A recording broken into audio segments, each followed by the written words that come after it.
Quando se fala nas maiores cidades do planeta, São Paulo não pede licença. Ela simplesmente aparece. Com mais de 11 milhões de pessoas vivendo dentro da cidade e mais de 20 milhões espalhadas por sua região metropolitana, São Paulo não é apenas a maior cidade do Brasil, é um dos maiores organismos urbanos do mundo. Estamos falando de uma metrópole que ocupa cerca de 1.500 quilômetros quadrados, maior do que muitos países e que cresce em todas as direções possíveis. Uma cidade onde o horizonte não termina? Ele apenas se multiplica em concreto, vidro e movimento. São centenas de hotéis, dezenas de milhares de edifícios, uma malha viária tão extensa que, vista do alto, parece um circuito infinito. Todos os dias, milhares de ônibus cruzam a cidade sem parar, transportando milhões de pessoas em um fluxo que nunca dorme.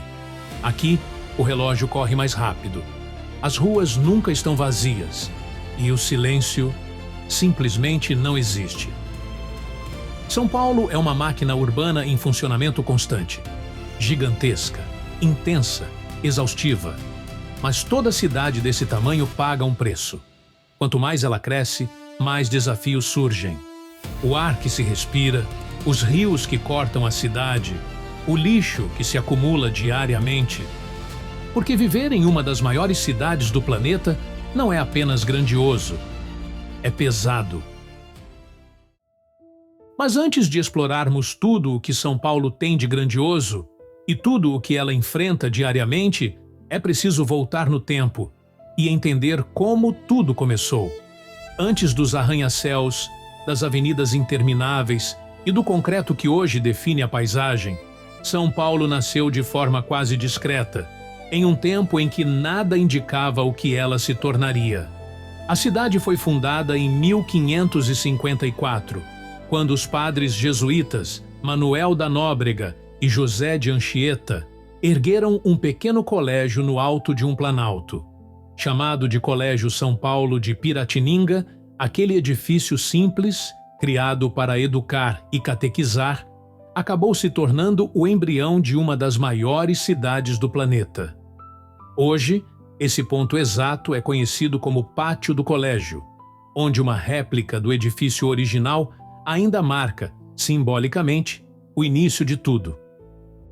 Naquele tempo, São Paulo não tinha vocação para ser grande. Longe do litoral, isolada e cercada por mata fechada, ela parecia condenada a ser apenas um posto distante da colônia portuguesa. Mas foi justamente esse isolamento que moldou o caráter da cidade. A partir dali, partiram as chamadas Bandeiras Paulistas, expedições que cruzaram florestas, rios e serras, empurrando fronteiras e abrindo caminhos pelo interior do Brasil. Algumas delas, como as lideradas por Antônio Raposo Tavares, avançaram por milhares de quilômetros, ajudando a definir o tamanho do território brasileiro como conhecemos hoje. Durante séculos, São Paulo cresceu devagar, quase à margem da história. Até que, no fim do século XIX, tudo mudou. O interior paulista revelou uma combinação rara: terra fértil, clima favorável e grandes extensões disponíveis. O café se espalhou rapidamente pelas fazendas da região e, com ele, veio a riqueza. Para escoar a produção, surgiram ferrovias, ligando o interior ao Porto de Santos. Para trabalhar nas lavouras e nas cidades, chegaram milhões de imigrantes, vindos principalmente da Itália, do Japão, da Espanha e do Oriente Médio. Muitos começaram no campo, mas logo migraram para a cidade, abrindo comércios, oficinas e pouco depois as primeiras indústrias. Em poucas décadas, São Paulo deixou de ser uma cidade provinciana para se tornar um centro econômico em expansão, crescendo em ritmo acelerado e sem olhar para trás. No início do século XX, ela já não era mais uma vila, era uma cidade em ebulição. Fábricas surgiam, bairros se expandiam e o ritmo acelerava. Em poucas décadas, São Paulo deixaria de ser apenas mais uma cidade brasileira para se tornar um fenômeno urbano. Conhecida carinhosamente como a Terra da Garoa, São Paulo ganhou esse apelido por um fenômeno climático que marcou sua história. Uma neblina fina, persistente, que por décadas acompanhou, e ainda acompanha, o ritmo da cidade, ajudando a moldar sua identidade. Mas hoje, o que define São Paulo não é mais o clima, é o movimento. Aqui, o dia começa cedo, muito cedo. Antes mesmo do sol nascer, a cidade já está acordada. Portas se abrem, ônibus deixam as garagens, estações começam a encher. Milhões de pessoas entram em movimento quase ao mesmo tempo, como se a cidade respirasse em um ritmo próprio. Cada região revela um pedaço diferente dessa metrópole, quase como se fossem cidades independentes, convivendo no mesmo espaço. No coração da cidade, o centro histórico mistura passado e presente em poucos quarteirões. Prédios centenários dividem espaço com construções modernas. Viadutos cruzam avenidas antigas. E a cidade pulsa sem pausa. Mesmo quando a madrugada chega, o centro nunca se apaga completamente. Há sempre alguém passando, sempre alguém trabalhando, sempre alguém tentando chegar a algum lugar. É nesse mesmo coração urbano que se impõe um dos maiores símbolos da cidade, a Catedral Metropolitana de São Paulo, conhecida como Catedral da Sé. Com sua arquitetura monumental, ela não é apenas um marco histórico, mas também um ponto de referência geográfico e simbólico. Cercada por avenidas movimentadas e prédios altos, a catedral parece observar a cidade em silêncio, enquanto tudo ao redor segue em constante movimento. Seguindo em direção à Avenida Paulista, São Paulo muda de tom.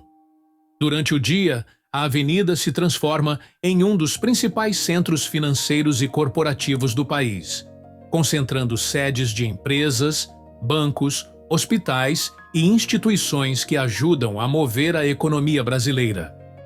Ao mesmo tempo, cultura e cotidiano dividem o mesmo espaço.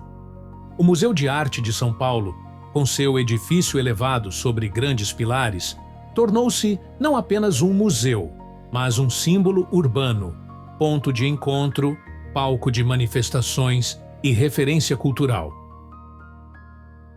Mas, para uma cidade desse tamanho funcionar, o movimento precisa de estrutura. São Paulo é cortada por uma das maiores redes de transporte urbano da América Latina. Linhas de trem e metrô atravessam a cidade de ponta a ponta, conectando bairros, histórias e milhões de pessoas todos os dias. Estações históricas, como a Estação da Luz, são muito mais do que pontos de embarque.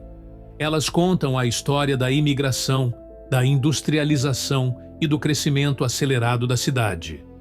Nos horários de pico, plataformas lotadas revelam o verdadeiro pulso da metrópole. Gente indo, vindo, cruzando caminhos, todos movidos pela mesma urgência de chegar.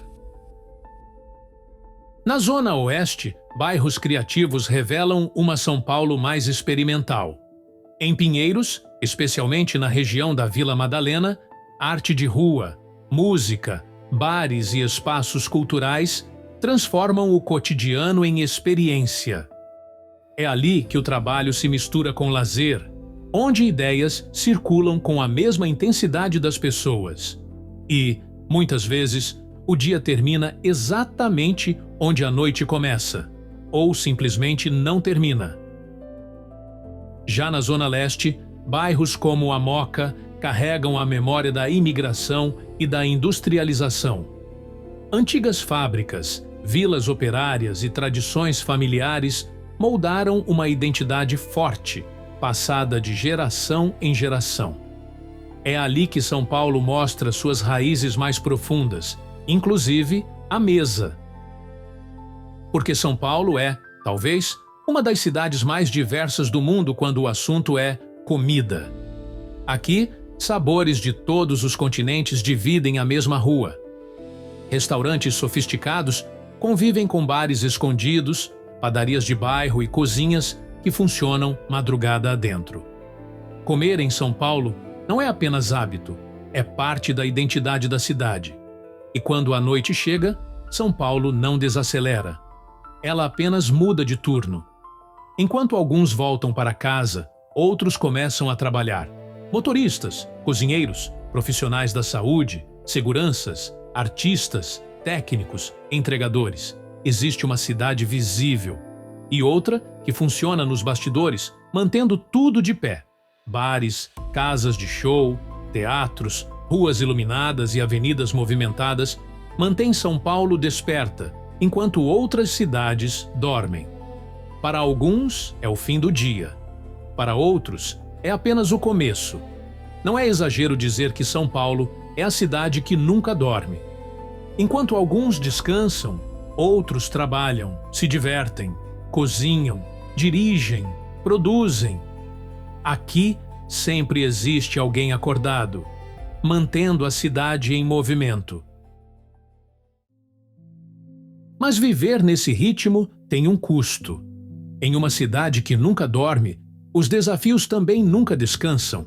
O ar, muitas vezes pesado, reflete o volume de veículos e atividades da cidade. Em alguns dias, São Paulo desperta coberta por uma névoa que já não tem nada de poética. Ainda assim, seus níveis médios costumam ser menos extremos do que os registrados em megacidades como Delhi, na Índia. Todos os dias, milhões de pessoas geram uma quantidade gigantesca de resíduos. Em média, São Paulo produz cerca de 18 a 20 mil toneladas de lixo por dia, considerando resíduos domésticos, varrição de ruas e feiras. Parte desse lixo percorre dezenas, às vezes centenas, de quilômetros até chegar ao destino final. Grande parte do que é descartado na capital segue para aterros fora da cidade, como o aterro sanitário de Caieiras, cruzando rodovias e municípios, porque uma metrópole desse tamanho simplesmente não consegue resolver tudo dentro de seus próprios limites. E onde há lixo em excesso, a cidade ganha companhia extra. Especialistas estimam que São Paulo abrigue milhões de ratos, possivelmente em número maior do que seus próprios habitantes. Invisíveis para a maioria, eles dominam o subsolo da cidade, esgotos, túneis e galerias, coexistindo com a maior metrópole do país, só que em outro nível. A água revela outro contraste desse crescimento acelerado. São Paulo possui sistemas de tratamento de água e esgoto de escala monumental, como a estação de tratamento de esgotos de Barueri. Ainda assim, o tamanho da cidade faz com que seus rios sintam esse impacto diariamente. O rio Tietê e o rio Pinheiros, canalizados ao longo do século XX, hoje lutam para dar vazão a uma cidade impermeabilizada por asfalto e concreto. E quando as chuvas chegam, o problema aparece de forma imediata. Enchentes se espalham por avenidas, ruas e bairros inteiros, interrompendo o trânsito, isolando regiões e lembrando que a cidade cresceu mais rápido do que sua capacidade natural de absorver a água. Mobilidade, lixo, poluição, saneamento, enchentes. Desafios do tamanho da própria metrópole.